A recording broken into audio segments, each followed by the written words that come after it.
BPSC exam का paper leak हुआ और उसके बाद बिहार में सनसनी खबर मच गई।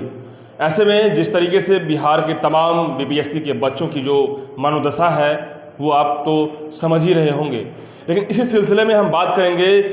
छात्र नेता है दिलीप जी, इनसे हम विस्तृत जानकारी लेंगे कि आखिर कल किस तरीके से विद्यार्थियों का क्या आक्रोश था और किस तरीके से विद्यार्थियों को आप देख रहे हैं बिहार में, आप एक लीडरशिप कर रहे हैं, बच्चों को हर तरह से उनके साथ खड़े हैं। ऐसे में इनसे ही हम जानेंगे।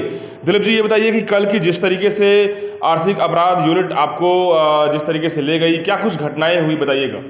देखिए, कल 2 बजे हम एक चैनल पे लाइव थे, मतलब 1 से 2 बजे तक लाइव थे। 2 बजे वो ऑफिस से निकले। जैसे ही ऑफिस से निकले तो बाहर ये लोग पहले से खड़े थे और बोरी रोड चौराहा से हमें जीबी मॉल कैंपस से वहाँ से उठा कर ले जाएगा। पहले तो मुझे लगा कि भाई कौन लोग हैं, नहीं लोग हैं, क्या करेंगे नहीं करेंगे, तो उस तरह से उठा के जिप्सी में गाड़ी में बैठा लिया गया। तो गाड़ी में जब बैठाया गया उसके बाद हमको बताया गया कि हम लोग आर्थिक अपराध इकाई टीम से हैं, जो आपसे पूछताछ करनी है, आप चलिए।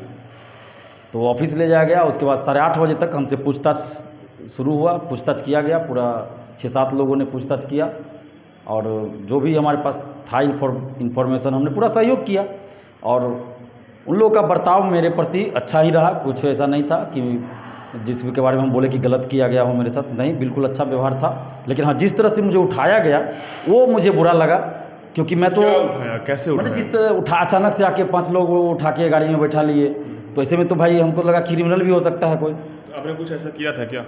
हमने तो ऐसा कुछ किया नहीं था। मान लीजिए वो लोग हमको फ़ोन करके बुलाते, हम नहीं जाते ऑफिस, तब ऐसा किया जाता, लेकिन हमसे तो कभी संपर्क किया नहीं गया था।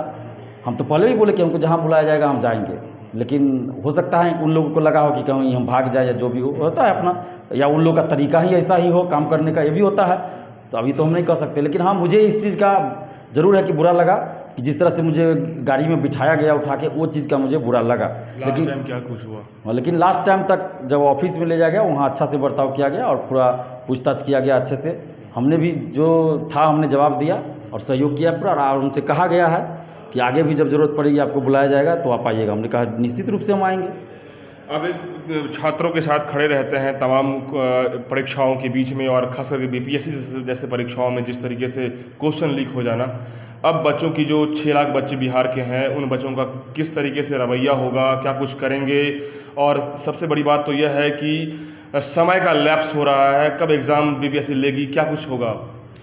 देखिए, ये तो बड़े दुर्भाग्य की बात है कि संवैधानिक संस्था है बिहार लोक सेवा और उसका पेपर लीक हो जा रहा है।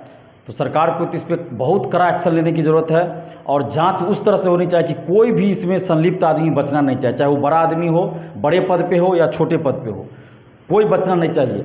और सरकार किसी को बचाने का प्रयास न करे, न ही किसी को ज़बरदस्ती फंसाने का काम करे, और निष्पक्ष ईमानदारी से जाँच करवाए तो इसमें आराम से पकड़ा जाएगा, क्योंकि कोई बड़ी बात नहीं है। ये आराम से पकड़ा जाएगा कि कहाँ से पेपर लीक हुआ, किसने किया, ये आराम से पकड़ा जा सकता है। बस सरकार की नीयत सही होनी चाहिए, नीयत में खोट नहीं होनी चाहिए, अपने लोगों को सरकार न बचाए। अगर ऐसा होगा तो फिर बिहार के बच्चे बर्दाश्त नहीं करेंगे इस चीज़ को, क्योंकि अगर किसी को बचाया गया तो फिर अगली बार परीक्षा होगा, फिर पेपर लीक हो जाएगा। जैसा कि हम लोगों ने दरोगा बहाली में भी कहा था कि आप सीबीआई जांच करवाइए, एक बार वो शिक्षा माफिया पकड़े जाएंगे जो लोग पेपर आउट कराते हैं, तो अगले से किसी एग्जाम में पेपर लीक नहीं होगा। लेकिन उस समय सरकार ने हमारी बात नहीं मानी और उसी का आज दुष्परिणाम हुआ कि बीपीएससी जैसी संस्था का पेपर लीक हो गया। अगर उस समय सरकार ने हमारी बातों को माना होता, सीबीआई जांच करवाई होती और वो शिक्षा माफियाओं को पकड़ा होता, तो बीपीएससी पीटी का पेपर लीक नहीं होता। सबसे बड़ा सवाल यह है कि ये कहा जाता है, कई लोगों का ये आरोप है, यहाँ तक कि बड़े बड़े जानकार ये कहते हैं कि ये कहीं न कहीं सीएम सेक्रेटरिएट से तार जुड़ा हुआ है। कहाँ तार है, कैसा जुड़ा हुआ है, आपकी कुछ प्रतिक्रिया? देखिए, ये तो जांच का विषय है, निश्चित रूप से जांच होना चाहिए। बीपीएससी ऑफिस के अधिकारियों पे से भी पूछताछ होनी चाहिए, उनकी भी जांच होनी चाहिए, क्योंकि इतने बड़े पैमाने पे 150 का 150 प्रश्न बाहर आ जाना और उसमें बीपीएससी ऑफिस के लोग संलिप्त न हो, तो मुझे लगता है कि ऐसा नहीं हो सकता है संलिप्त हो। तो ये तो जांच का विषय है, अच्छे से जांच होना चाहिए और इसका पता लगाया जाना चाहिए कि बीपीएससी ऑफिस के लोग भी तो इसमें इन्वॉल्व नहीं है। इस बात की जांच होनी चाहिए। और बीपीएससी ऑफिस के बाहर के कौन कौन अफसर या कोई और शिक्षा माफिया कौन कौन शामिल है, इसके पूरी तरह से जांच होनी चाहिए। अभी तो इन्वेस्टिगेशन आर्थिक अपराध इकाई यूनिट कर रही है, लेकिन क्या इस अंडर प्रेशर में रह के करेगी? क्या निष्पक्ष जांच कर पाएगी या फिर सीबीआई को जांच के लिए देना चाहिए? देखिए, हम लोगों की मांग तो शुरू से रही है कि सीबीआई जांच करवाई जाए, लेकिन सरकार ने उसी दिन जांच कमेटी बैठा दी, तो जांच हो रही है। तो अब तो ये देखना पड़ेगा कि जांच का परिणाम क्या आता है। अभी तो कुछ कहना बेवकूफ़ी होगी, क्योंकि अभी तो जांच चल रहा है। कितना आश्वस्त है जांच के बारे में? नहीं, अभी हम कुछ कह ही नहीं सकते। जब तक परिणाम ना देख ले, इसका रिपोर्ट ना देख ले कि जांच के बाद क्या हुआ, तब तक तो कुछ कहा नहीं जा सकता। अभी हम आरोप भी नहीं लगा सकते हैं और शाबाशी भी नहीं दे सकते हैं। कब तक जांच की, निष्पक्ष जांच की रिजल्ट की उम्मीद कर सकते हैं आप? इसका भी कोई उम्मीद नहीं है, तो वही लोग बताएंगे कि क्या कब भरोसा है न्याय होगा बच्चों के प्रति, ये जो इतनी बड़ी घटनाएं हुई है? देखिए, कुछ ना कुछ न्याय तो हुआ कि पेपर लीक हुआ, जांच बैठी, और आगे भी कुछ ना कुछ न्याय होगा। लेकिन पूरी तरह न्याय होगा कि नहीं होगा, ये तो आगे देखने वाली बात है। पूरी तरह न्याय तभी होगा जब वो सारे लोग पकड़े जाए जो इस पेपर लीक में संलिप्त हैं। अगर किसी को भी बचाया गया तो पूरी तरह न्याय नहीं कहलाएगा वो। 70 साल के इतिहास में बीपीएससी का अभी तक ऐसा नहीं हुआ था। नहीं हुआ। लेकिन कई लोग कह रहे हैं कि इससे पहले भी कई बार लीक हुआ होगा, लेकिन खुलासा नहीं हो पाया। 66वीं का भी पेपर लीक था, तो उसका आंसर वायरल था। उसका मुझे लगता है 75-70 या जो भी हो, या 40-45 आंसर वायरल था, जो कि हूबहू मैच कर गया था। क्वेश्चन 150 का 150 कभी वायरल नहीं हुआ, किसी भी एग्जाम का नहीं हुआ है, जहाँ तक मेरी जानकारी है। कि दरोगा बहाली में भी आंसर वायरल हुआ था, या इससे पहले भी क्वेश्चन वायरल होता था, तो पूरा क्वेश्चन नहीं वायरल होता था। लेकिन ये पहली बार हुआ कि क्वेश्चन जो है 150 का 150 वायरल। आशंका यही लोग लगा रहे हैं कि जब इस बार इतनी बड़ी वायरल क्वेश्चन वायरल हुआ और बिल्कुल बेधड़क तरीके से, तो क्या इससे पहले जो है कैसे स्टूडेंट बिलीव कर सकता है और स्टूडेंट के साथ कितना खिलवाड़ हो चुका होगा, ये ज़रा आप बता सकते हैं? ये तो बिल्कुल, ये तो मैं तो कहूँगा कि पूरे बहाली की जांच करवाइए आप। 10-15 साल में जितनी बहालियाँ हुई हैं, एक बार सबकी सीबीआई जांच करवा दीजिए, पता चल जाएगा। चाहे वो 1717 दरोगा बहाली हो, 2446 दरोगा बहाली हो, या 2213 का जो पीटी मेंस का रिजल्ट आया उसका भी आप जाँच करवा लीजिए। बीपीएससी का 10 साल 15 साल का जाँच करवा लीजिए। बीएसएससी का जांच करवा लीजिए CGL 1 से, पता चल जाएगा कितनी धांधली हुई है, पता चल जाएगा। हम तो मांग कर रहे हैं कि 15 साल के अंदर जितनी बहालियाँ हुई हैं सबकी सीबीआई जांच करवा दीजिए। सीबीआई जांच जरूरी है? बिल्कुल ज़रूरी है, तभी तो पकड़ा जाएगा सभी लोग। क्योंकि सरकार अगर अपने स्तर से जांच करवाएगी तो अपने लोगों को बचा लेगी। क्या बिहार गवर्नमेंट के द्वारा जो भी कार्रवाई होगी, क्या लगता है इस पर विश्वास है बच्चों को? देखिए, बच्चों को विश्वास तो नहीं है।